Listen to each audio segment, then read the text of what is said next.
mini lights, and coffee. That was the shopping list, and London Drugs was open late. I asked Mauricio if he wanted to come with me. And he said, no, I'm in my pajamas, but would you pick up some salt and vinegar potato chips? Mini lights, coffee, salt and vinegar potato chips. I could do this. You see, I needed the mini lights because I wasn't very happy with how bright the tree looked. There were lots of lights on it, but there weren't enough, so I needed another 100 more. And of course, when you're out of coffee, you know what that's like. So I put on my jacket, I wandered down the hallway, got into the brand new elevator that we've just had installed in the building, got down to the lobby and stopped and admired the beautiful Christmas tree and noticed again the Christmas decoration that I put on it just not 2 days ago.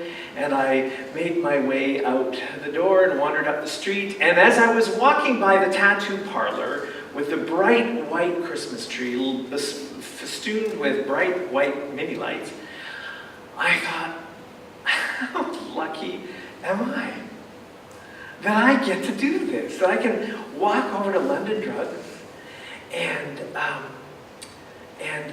in the middle of the night, as a privileged white male, I feel completely safe in the dark of night to go get some mini lights that I don't need and some coffee that I don't need. Well, I need the coffee.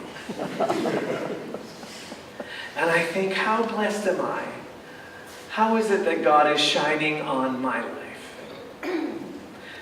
And I made my purchases, and as I left, and as I got into the sidewalk, I noticed a woman on the street. She had a toucan that looked like it had been through the war. She had tatted hair underneath it. She was wearing a kind of a frayed, hemmed, long black frock. And below that, she wore sweatpants that were tight around her edematous ankles. And she wore sneakers that were probably too big for her, and she had no socks on. She was looking up the street. Her back was to me as I was going behind her. She was looking up the street as if she was waiting for somebody. And I wandered a little bit past, and then I heard this sound, "Excuse me, sir." And only you know how you can be kind of myopic to the sounds of the city. You're just kind of, you think you heard that, but it's like you're in your own little reverie and you're just kind of wandering. Except that when I got back in the brand new elevator to go up to the 6th floor, I realized that that woman wasn't waiting for someone in particular. She was waiting for someone like me in general to help her or do something. She wasn't there by accident. And as I stood at the lovely wreath that adorns our door before I stepped in, I was reminded of this story of John the Baptist. John the Baptist wore sackcloth and ate locusts and honey in the desert when he could find them. And he was living that life of that woman, calling out, "Excuse me, sir." Ever had a night like that? Ever had a night when you think you were mired in this amazing life and you realize that God isn't really finding you in your amazing life? God confronts you in the lowly places. God confronts you when your sense of what's beautiful and perfect in the world, when you got your eyes cast on this loveliness, God is actually in the lowly place. I had my eyes set on mini lights, on a tree that wasn't bright enough, and coffee that is kind of an addiction for me. And it's in the lowly place that God makes change. It's in that place where all of that other stuff is kind of, God doesn't work here, God works there. Luke's gospel reminds us of that all the time. Luke continually lifts up this grand and politically elite, economically powerful religiously, let's call it inconsistent. He holds that up, and into that, against the backdrop of that, he lifts up the lowly in the storytelling. And saying God works there, not there. It happens all the way through in the first 3 chapters of the Gospel of Luke. He reminds us of this all the time. In chapter 1, an angel comes to a barren old couple in a backwood town, Elizabeth and Zechariah, and say, you're going to conceive a child. And of course, Zechariah is going, yeah, all right, whatever. And the angel makes him mute. In the second chapter, an angel, as Eric pointed out, came to this lowly girl. On the opposite end of life is Elizabeth. She's just out of puberty. She's just coming into puberty, and she says, you're going to have a baby, says the angel Gabriel. Against the backdrop of kings and princes and governors and priests. And it happened again this morning. John the Baptist coming from the desert. Oh, cool things happen in the desert, don't they? Mysterious things happen in the desert. God's best work is on the mountaintop or in the desert. Revolutions are born in the desert. Think of our time. Think about how Che Guevara worked. Right? Revolutions happen. They foment in places like that. Right? Mountaintop or the desert.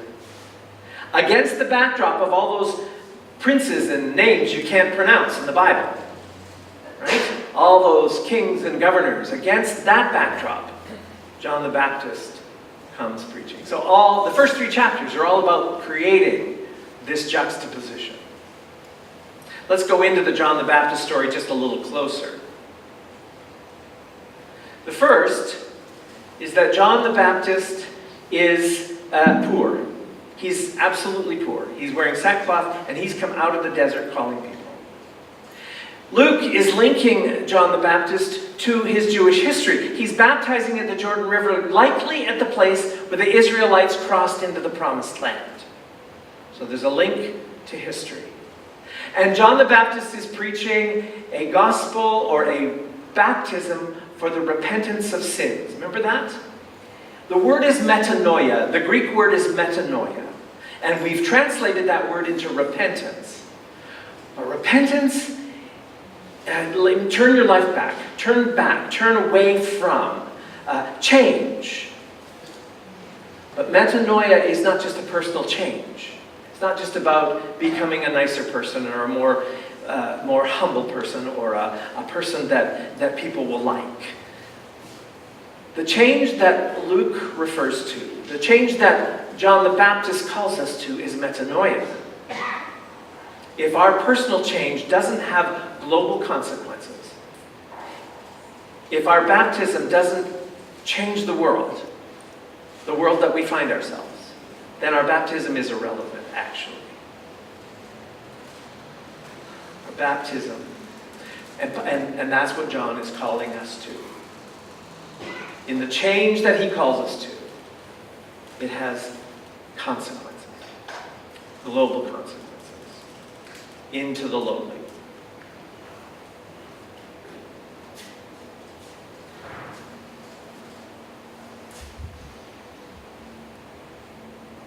Do you hear what Luke is on about, friends? Well, you've got your eyes and hearts set on the powerful and the economically safe. God is doing the real work, the metanoia, the repentance, the remission of sins in lowly places. When I've got my eyes set on, as I say, more mini lights and my addiction to coffee, God is calling me to live my baptism, my metanoia, in ways that don't just change me.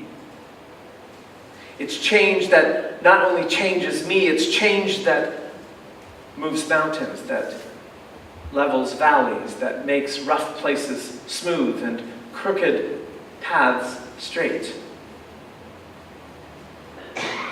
And we have lowly amongst us. We might think it's the woman who's standing on the street. We might think it's that, but it's someone who's wrestling with the death of a parent, That's a lowly state.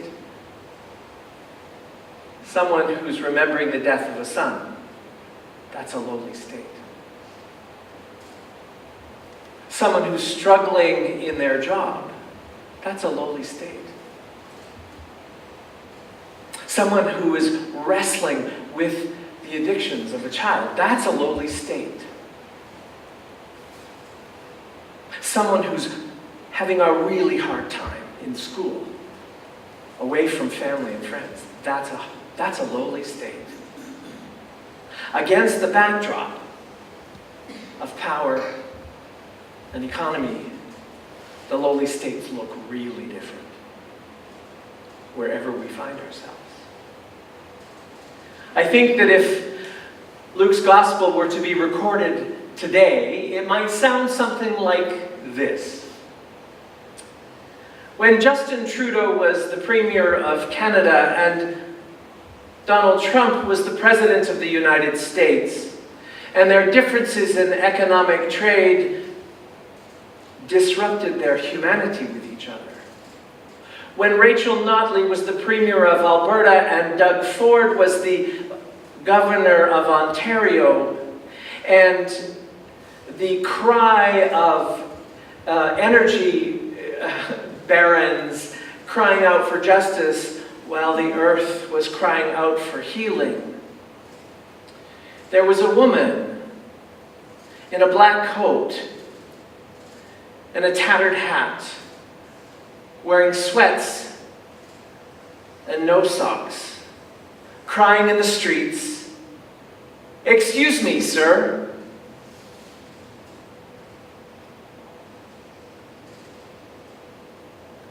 Today is Peace Sunday.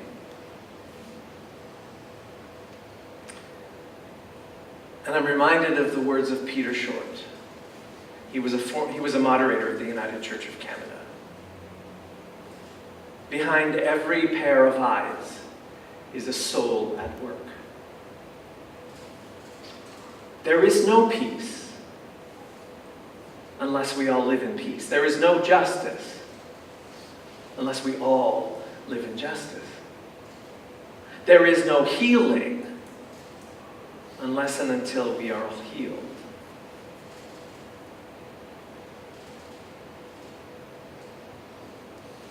Today is Peace Sunday. May it be upon us.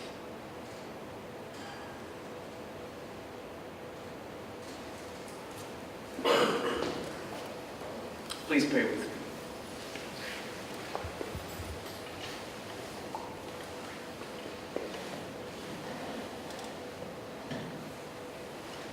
Holy God, here we are gathered with one another, setting down what we can set down.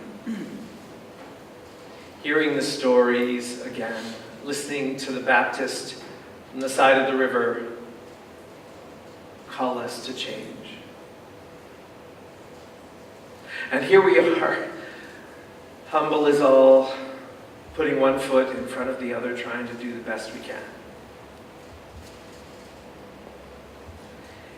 This is our lowly state. Come, O come, Emmanuel. Bring peace to our community, that we might bring peace to the world. Come, O come, Emmanuel. Amen.